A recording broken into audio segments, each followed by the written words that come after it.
Guys আমরা token নিয়ে নিয়েছিলাম তখন। তারপরে গেটের দিকে যাচ্ছিলাম। এখানে স্ক্যান করার ভিডিওটা করতে পারিনি, তার জন্য সরি। তারপর স্টেশন দিকে যাচ্ছিলাম, প্ল্যাটফর্মের দিকে সরি। তো প্ল্যাটফর্মে কিছুক্ষণ ওয়েট করার পর আমাদের মেট্রো দক্ষিণেশ্বর থেকে আসছিল, যেহেতু ওখান থেকে স্টার্ট হয়। দমদম মেট্রো স্টেশনে আমরা ছিলাম, ওখান থেকে উঠি আর কি। তারপর এদিক দৃশ্য দেখছিলাম আর কি। সবাই আর কি কম বেশি ভিডিও বানাচ্ছিল তখন। এই লোকটা ভেবা চাকার মতো দেখে আছে।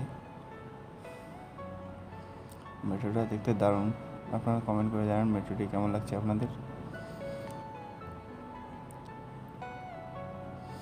এরপর একদম গেটে আগে চড়ার জন্য সবাই ভিড় জমাচ্ছে। আমি অত তাড়াহুড়োর মধ্যে ছিলাম না। তার মধ্যে এই ছেলেগুলো আর মেয়েগুলো দেখছো কেমনভাবে বসে পড়লো, মনে হয় যে বসেনি, সরি আর কি, এমনি বললাম। এরা আমাদের অ্যাসোসিয়েট, সিনিয়রও বটে অবশ্য, দুজন। এই ভাইটা এমন লজ্জা পাচ্ছিল যেন মেয়ের চেয়ে অধম। তারপরে এই কাকুটা আমার দিকে একদম এমনভাবে দেখছিল যেন আমি মঙ্গল গ্রহ থেকে এসেছি। তারপরে মেট্রোতে আর কি খুব ভিড় ছিল, সাধারণত হয়ই মেট্রোতে ভিড়, কারণ ফার্স্ট এড ট্রান্সপোর্ট না, তার জন্য আর কি। বাইরের দৃশ্যটা তখন দারুণ লাগছিল। ও কি বলবো আর, খুব ভালো লেগেছিল তখন আর কি। চারিদিকে গাছপালা, সবুজ ভিউ দেখার একটা প্রশান্তি আলাদা, সেটা বলে বোঝানো সম্ভব না। আপনারা সেটা নিজেই অনুভূতি করতে পারবেন। এই যে সবুজ গাছপালা, এটাই তো আমাদের প্রাকৃতিক পরিবেশের সৌন্দর্য।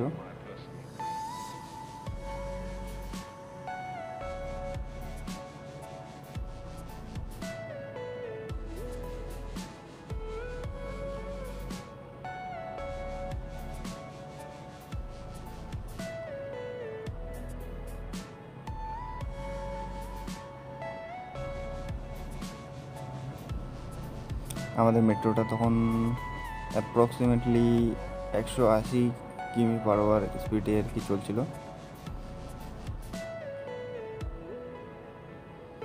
আপনারা দেখছেন সবুজ ভিউটা কত দারুণ লাগছে, অপূর্ব লাগছে, আমাকেও তখন লাগছিল।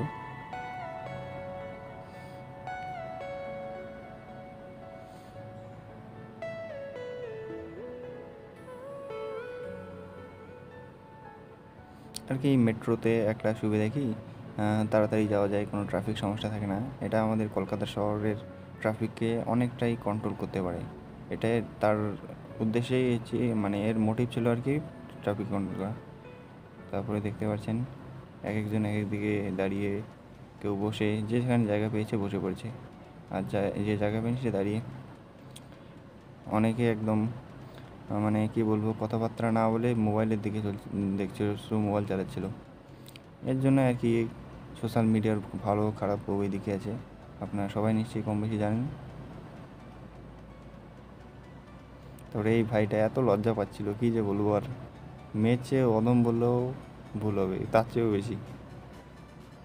আপনারা দেখতে পাচ্ছেন এদিকে ভদ্রলোকেরা বসে আছে, আমি ভিডিও করছিলাম, তারা হয়তো তেমন একটা কমফোর্ট ফিল করছিল না। আর ইনি আমার দিকে দেখেছিলেন কীভাবে, আপনারা তো দেখতেই পারলেন। আর এই মেয়েগুলো হয়তো সম্ভবত স্টুডেন্ট। আর ইনি আমাকে সাইড লেন ভিডিও করছিলাম বলে ভালো লাগলো। আর সবাই আমার দিকে দেখে আছে, ভাবছি আরে কী করছে এগুলো। মানে সবাই আমার দিকে কম বেশি দেখেছিল আর কি, যেন আমি অন্য গ্রহ থেকে এসেছি, তার জন্য আর কি এরকম অনুভূতি হচ্ছিলো, মনে হচ্ছিলো আরে আমাকে দেখে আছে কেন। তো যাই হোক, আমি সিট পেয়েছিলাম তবু বসিনি। আমি চাচ্ছিলাম, যেহেতু আমি ফার্স্ট টাইম কলকাতা মেট্রোতে ট্রাভেল করছিলাম, তাই আমি চাচ্ছিলাম আর কি পুরো মেট্রোর ভিউ আপনাদেরকে দেখানো, এবং কেমন ক্রাউড হয় তাও আপনাদের দেখানোর জন্য আমি আর কি পুরো মেট্রো ফার্স্ট থেকে লাস্ট অবধি অ্যাপ্রক্সিমেটলি 12টা কম্পার্টমেন্টে আপনাদেরকে ঘুরিয়ে দেখেছিলাম আর কি, ঘুরে ঘুরে ভিডিও করে দেখাচ্ছি। সরি, আমি ভালোভাবে উচ্চারণ করতে পারছি না, কারণ এরকম হয় মাঝে মধ্যে, মানুষ মাত্রই তো ভুল। এই যে দেখতে পাচ্ছেন এদিকে মহিলাগুলো বসে আছে, কেউ কেউ বাইরের দিকে বাইরের ভিউ দেখছে, কেউ আবার ভার্চুয়াল জগতে ভিডিও দেখছে, সোশ্যাল মিডিয়া। অনেকেই বসে আছে একদম নীরবভাবে।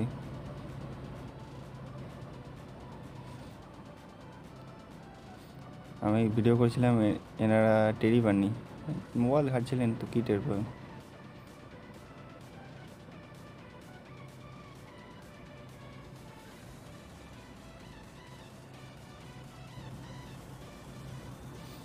এদিকে তেমন একটা ক্রাউড নেই, কিন্তু তার ওদিকের কম্পার্টমেন্টগুলো যেগুলো এসেছে পার হয়ে এসেছি, এদিকে ওইদিকে আর কি বেশি ক্রাউড ছিল, এদিকে তাদের তুলনায় আর কি কম ক্রাউড এই কম্পার্টমেন্টগুলোতে।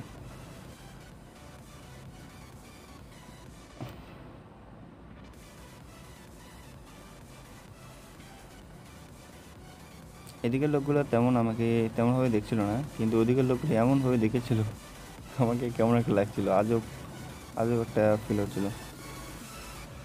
এই তো একদম ফার্স্ট থেকে সম্ভবত 12 নম্বর কম্পার্টমেন্ট অবধি চলে এসেছি, মানে একদম ও মাথা থেকে এ মাথা চলে এসেছি। তারপরে বাইরের দিকেও দেখাচ্ছিলাম, তারপরে যিনি মেট্রো চালক তিনি আমাকে বলছিলেন এদিকে সাইড দেন।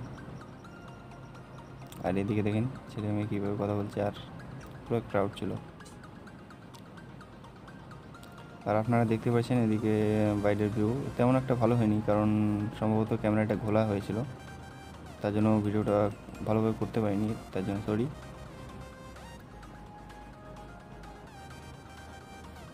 আর দেখতে পাচ্ছেন সম্ভবত 180 স্পিডে চলছিল তখন।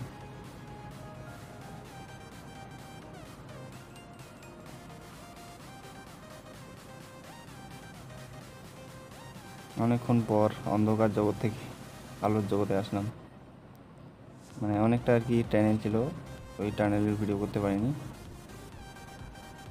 সমস্ত ভিডিও তো করা সম্ভব না, নাহলে অনেক বড় হয়ে যাবে, তার জন্য আর কি করতে পারিনি। বাইরের ভিউগুলো যে আমাকে তখন লাগছিল না, অপূর্ব অপূর্ব, মানে বলে বোঝাতে পারবো না।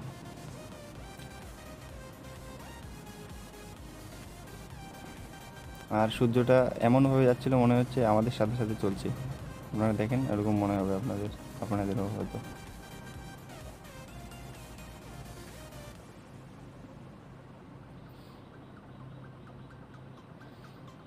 তারপরে একটা স্টেশন এসেছিলো, স্টেশনের নামটা জানি না, আমি কিছু বলতে যাচ্ছিলাম কিন্তু আমাকে লজ্জা লাগছিলো, কারণ আমি ব্লগিং তেমন একটা করি না। মেট্রোটা অনেকটা আর কি বন্দে ভারত এক্সপ্রেসের মতো, যে অবশ্য আমি বন্দে ভারত এক্সপ্রেসে উঠিনি, কিন্তু ব্লগে দেখেছিলাম আর কি। ও বাইরের দৃশ্যটা কি একদম অসাম লাগছে।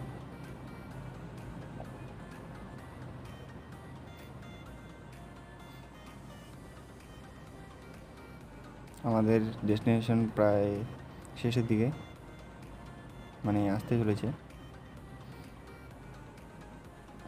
আমাদের গন্তব্য হচ্ছে দমদম থেকে কাবিসুবার অবধি 25 কিলোমিটার। টোকেনটা নিয়েছিল 25 টাকা করে পার হেড, আমরা ছিলাম টোটাল 9 জন। তো টিকিট অবশ্য আমাদেরকে কাটতে হয়নি, আমাদের সিনিয়ররাই টাকা দিয়েছিল। এই যে ইনি আমাদের সিনিয়র, এনার নাম মুন্নি, যিনি মাঝখানে আছেন। এই মেয়েটা লজ্জা পাচ্ছিল, এর বাড়ি সম্ভবত উত্তর 24 পরগনা, এর আর কি ভাই বোন আর কি এদিকে দুটো। আর সামনে মুন্নি যার নাম বললাম। এই তো আমাদের ডেস্টিনেশন চলে আসছিলো, এটা হচ্ছে কবি সুভাষ মেট্রো স্টেশন, এটা নিউ গড়িয়ার পাশেই। অনেকেই ভিডিও করতে ব্যস্ত আর কি। আমাদের ডেস্টিনেশনে পৌঁছে গিয়েছিলাম, 25 কিলোমিটার, অ্যাপ্রক্সিমেটলি 10 থেকে 15 মিনিট লেগেছিলো, তা কাউন্ট করতে পারিনি যেহেতু ভিডিও করাতে মধ্যে ছিলাম, তাই সম্ভবত এই মেট্রোটা 12টা কম্পার্টমেন্ট, 12 থেকে 14টা হতে পারে, আমি প্রপারলি বলতে পারবো না, কারণ আমার কাছে কোনো তথ্য নেই।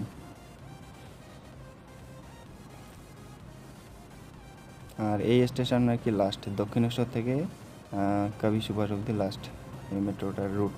এটা হচ্ছে ব্লু লাইন।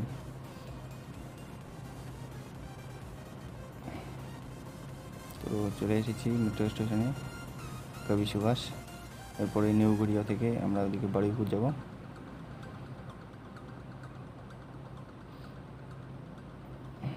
তারপরে আমরা এদিকে আর কি, যেহেতু ফার্স্ট টাইম আমরা আর কি ভাবতে পারছিলাম না যে কী করবো না করবো। প্রথমে স্ক্যানিং যেভাবে করেছিলাম সেভাবে দেখছিলাম, এরর দেখাচ্ছিল। কিন্তু পরে একজন ভদ্রলোক বসেছিলেন, উনি আর কি দেখালেন, উনি আর কি এসব যারা পারেন না তাদেরকে দেখিয়ে দেন। তারপরে এগুলো আর কি খারাপ ছিল নাকি ভালোই ছিল, কিন্তু আমাদের জানা ছিল না আর কি। স্ক্যানিং করলে হয় না, দেখছেন ক্রস দেখাচ্ছে, রং দেখাচ্ছে।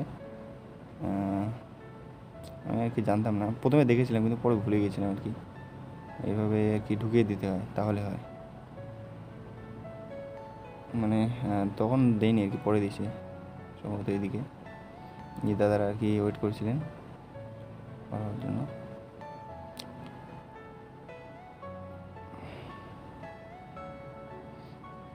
আমার তো ধৈর্যের বাঁধ ভেঙে গিয়েছিলো, কিন্তু করার ছিল না, ওয়েট করছিলাম কখন আসে। এই ভদ্রলোকটা আসলেন, উনি এখানে বসেছিলেন সম্ভবত, এখানে ওয়ার্কার। উনি দেখিয়ে দিলেন এভাবে করতে হয়। তখন আমার মনে পড়লো, আরে তখন তো দেখেছিলাম আর কি, তখন আমিও দিয়ে চলে গেলাম। টেকনোলজিটা ভালো লাগলো, এরকম আর কি ইন্ডিয়ান রেলওয়ের আর কি হওয়া দরকার, ঠিক আছে?